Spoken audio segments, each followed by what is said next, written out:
Ce soir-là, à cet instant précis, où la brise marine portait l'odeur des magnolias, j'ai compris qu'une vie de dévouement pouvait être effacée par une simple phrase. Je m'appelle Anora Blitt.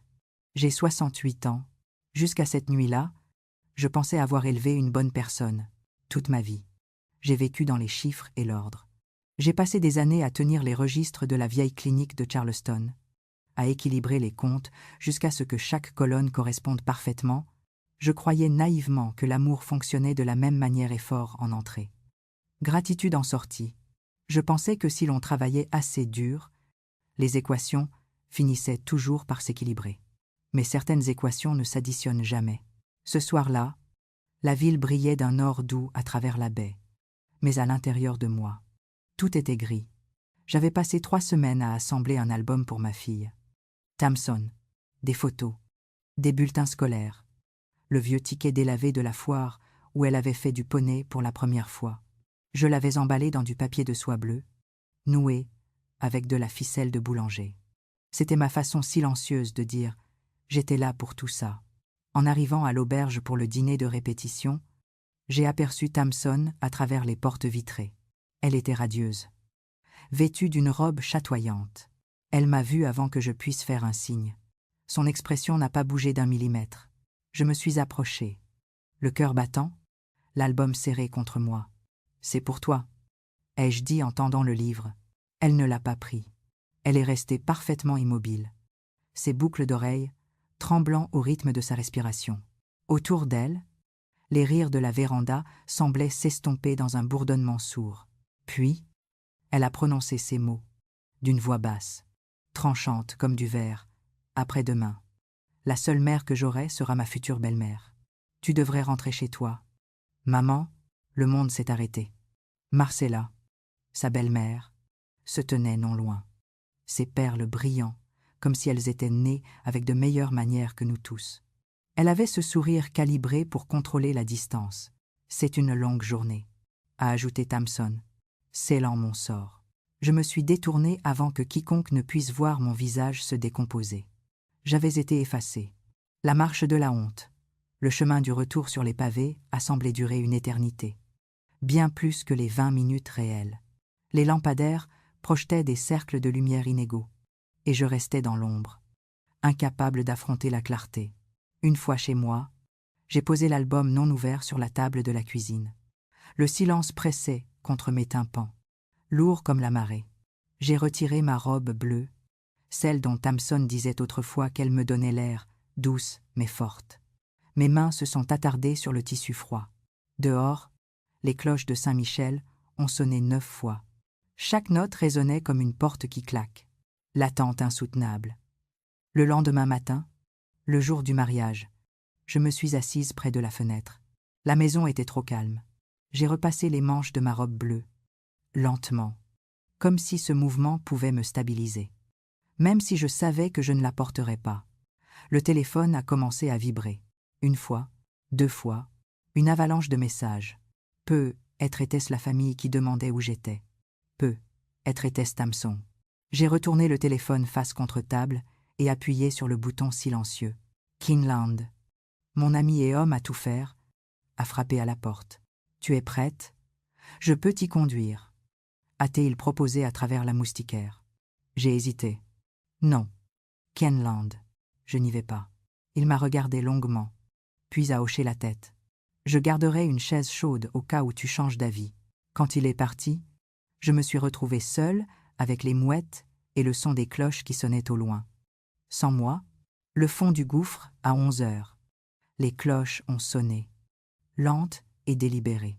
Puis, le téléphone fixe a sonné. C'était ma sœur. À bout de souffle. « Anora, ô Seigneur, tu es assise. » La cérémonie s'est arrêtée. Roderick a tout annulé devant tout le monde. J'ai lâché ma tasse. Le café s'est renversé sur les placards. « Pourquoi ?» ai-je balbutié. Il a découvert quelque chose de grave. Mais le soulagement n'est pas venu. Le lendemain, mon nom était partout où je ne voulais pas qu'il soit. Une capture d'écran m'a été envoyée, le visage souriant de Tamson, à côté d'un titre « Une mère gâche le mariage de sa fille ». La légende prétendait que j'avais nourri Roderick de mensonges par jalousie. Des inconnus commentaient avec une haine qui brûlait l'écran. Puis, le coup de grâce. Une enveloppe épaisse, portant le logo d'un cabinet d'avocats, est arrivée. Une lettre de cessation et désistement, m'accusant de diffamation et d'interférence contractuelle. J'étais seul, humilié publiquement, et maintenant menacé juridiquement par ma propre chair et son sang. J'ai regardé ma cuisine vide. J'ai failli abandonner. Et vous? Avez-vous déjà senti que, peu importe vos sacrifices, vous étiez devenu le méchant dans l'histoire de quelqu'un que vous aimez? Dites-le-moi en commentaire. L'objet mystérieux. Je ne pouvais pas affronter ça seul. J'ai appelé A.L. Cad, une assistante juridique qui m'aidait parfois pour mes impôts. Elle est arrivée, a lu la lettre de menace et a froncé les sourcils. Il bluffe. Anora, c'est de l'intimidation, a-t-elle dit. Mais regarde ici. A-t-elle ajouté en pointant une liasse de papiers agrafés à la lettre. As-tu lu la pièce jointe? Je n'avais pas eu la force de le faire. C'était un projet de contrat de mariage prenup.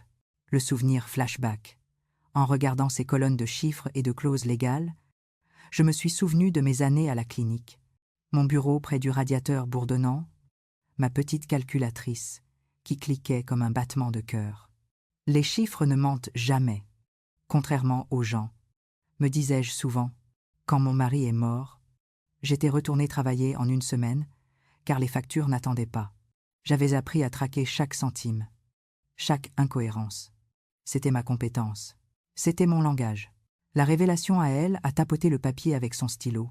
Clause 17. Si le mariage se termine dans les 5 ans, 75% des revenus, bonus et commissions de Roderick Hale seront transférés sur des comptes détenus conjointement par Marcella Hale. Et sa fille. J'ai senti un froid glacial m'envahir. Sa fille. Tamson, ai-je demandé. C'est écrit noir sur blanc, a confirmé à elle. On dirait que Marcella se protégeait à travers le nom de ta fille. C'est astucieux. Si ce n'était pas aussi sale. Le grand twist. Ce n'était pas de l'amour. C'était une acquisition. Roderick n'avait pas annulé le mariage à cause de moi. Il avait dû voir ce brouillon. Quelqu'un le lui avait glissé. Mais la lettre que je tenais contenait quelque chose de plus précieux, les métadonnées. Les horodatages de création. Les initiales de Marcella dans les fichiers numériques qu'elle a réussi à extraire. Je ne serai plus la victime silencieuse. Ai-je murmuré. Ce soir, je vais faire mon dernier Audi. La transformation, 3 jours après le scandale. Une invitation est arrivée pour un dîner de résolution familiale à l'hôtel Harborview. Marcella voulait probablement me faire signer des excuses ou un accord de silence. J'ai enfilé ma robe bleu pâle, celle qui avait attendu comme une accusation. Je n'y allais pas pour m'excuser. J'y allais armé de la vérité. La confrontation, la salle de bal était glaciale. Marcella trônait en bout de table. Son verre de vin blanc intact, Roderick avait l'air vide, dépouillé de son éclat. Tamson, elle, avait les mains serrées, livide. Madame Bleat, je suis soulagée que vous soyez venue, a commencé Marcella avec son calme impérial. Nous aimerions tous mettre ce désagrément derrière nous. J'ai posé mon sac, sorti un dossier manille, avant de mettre les choses derrière nous. Nous devrions regarder ce qui est juste devant nous. J'ai fait glisser les documents sur la table. Les preuves numériques qu'elle avait trouvées. Qu'est-ce que c'est? A demandé Roderick. Les sourcils froncés. Des fabrications, a sifflé Marcella, perdant son sourire pour la première fois. J'ai pointé la ligne du doigt. Clause 17. En cas de divorce sous 5 ans, 75% des revenus du marié sont redirigés vers Marcella et Tamson. Roderick a lu. Sa voix est devenue rauque. Vous avez transformé l'amour en acquisition. Il s'est tourné vers Tamson. Mon nom est là-dessus, a-t-elle chuchoté. Le visage vidé de son sang. Le karma naturel. Marcella a tenté de se défendre. C'est un brouillon. Chérie. Une précaution. Roderick s'est levé, sa chaise raclant le sol. Vous nous avez utilisés tous les deux. C'est fini. Il n'y a plus rien à gérer. Il a déchiré le prénup en deux. Le son était petit, mais définitif. Annulez tout. La salle. Les contrats. A eu tout. Marcella, tremblante, a ramassé son sac. Tu regretteras de m'avoir humiliée. A-t-elle craché. Je le regrette déjà, a répondu Roderick en lui tournant le dos. Elle est partie. Son parfum traînant derrière elle plus longtemps que sa dignité. Tamson s'est effondré en larmes. Maman. Je ne savais pas. Elle m'a dit que c'était pour l'assurance. Je n'ai pas lu. 2 investissements, j'ai posé ma main sur la sienne. Je te crois. Ai-je dit doucement? Mais croire ne répare pas ce qui est cassé. Tu voulais son approbation plus que la vérité. Je lui ai dit que je serais là quand elle serait prête à me parler comme sa mère. Et non comme un obstacle. Puis, je suis partie, à Pépel, à l'action 2, si vous étiez à ma place.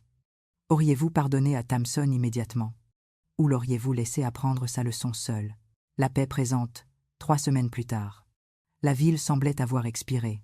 J'ai commencé à travailler à temps partiel au musée maritime, à saisir des dossiers. La logique calme des colonnes qui s'additionnent m'apaisait. Les leçons apprises. À travers cette épreuve, j'ai appris des vérités essentielles. L'amour inconditionnel n'est pas sans effort. C'est une pratique, comme la comptabilité. On enregistrait, on révise, on réconcilie. Les chiffres ne mentent pas, mais les silences non plus. Ce qu'on ne dit pas pèse parfois plus lourd que ce qui est écrit. On ne peut pas sauver quelqu'un qui refuse de voir. Tamson devait voir le contrat de ses propres yeux pour comprendre. La dignité est silencieuse. Je n'ai pas eu besoin de crier pour gagner. La vérité a suffi. Chaque réconciliation a besoin d'une lumière laissée allumée. Vision d'avenir. Un soir, j'ai reçu une lettre de Tamson. Juste une ligne, maman. J'aimerais te voir. Pas de photographe. Juste du thé. J'ai préparé 2 tasses. Queenland est passé plus tard avec un cadeau, une lampe de Porsche en laiton. C'est pour